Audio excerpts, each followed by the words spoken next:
Épidémie de gastro-entérite, 3 régions sont passées en alerte rouge. Le réseau de veille sanitaire Sentinelle a publié une carte de France, avec quelques taches rouges pour ce qui est des cas de gastro-entérite constatés durant la semaine du 25 novembre au 1er décembre. 3 régions sont particulièrement concernées.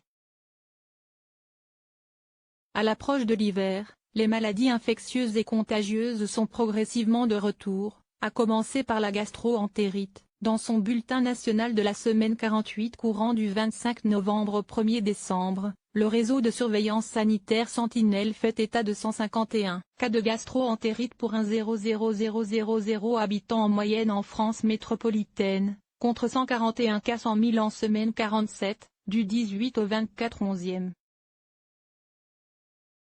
Au niveau régional, les taux d'incidence les plus élevés ont été observés en région Provence-Alpes-Côte d'Azur, 286 cas /1,00000 habitants. En région Grand Est, 194 cas 100 000, surtout dans la Marne et l'Aube, et dans les Hauts-de-France, 185 cas 100 000. La carte montre également un foyer épidémique entre les Landes et la Gironde, lequel s'est visiblement atténué entre la semaine 47 et la semaine 48. Et du côté de la grippe et de la varicelle?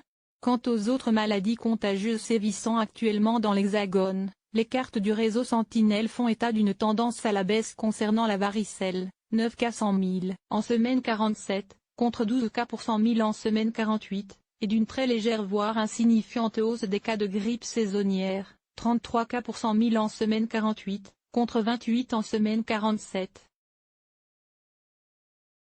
Source: Sentinelle. Pour éviter la transmission de la gastro-entérite, on ne saurait que recommander l'adoption des mesures d'hygiène habituelles, que sont le lavage régulier des mains à l'eau savonneuse, ou à défaut à l'aide d'un gel hydroalcoolique, l'utilisation de mouchoirs en papier à usage unique, ou encore le nettoyage des surfaces fréquemment touchées, poignées de porte, cuvettes des toilettes, téléphone, lavabo. Des mesures qui sont d'ailleurs également valables pour éviter la transmission de la grippe.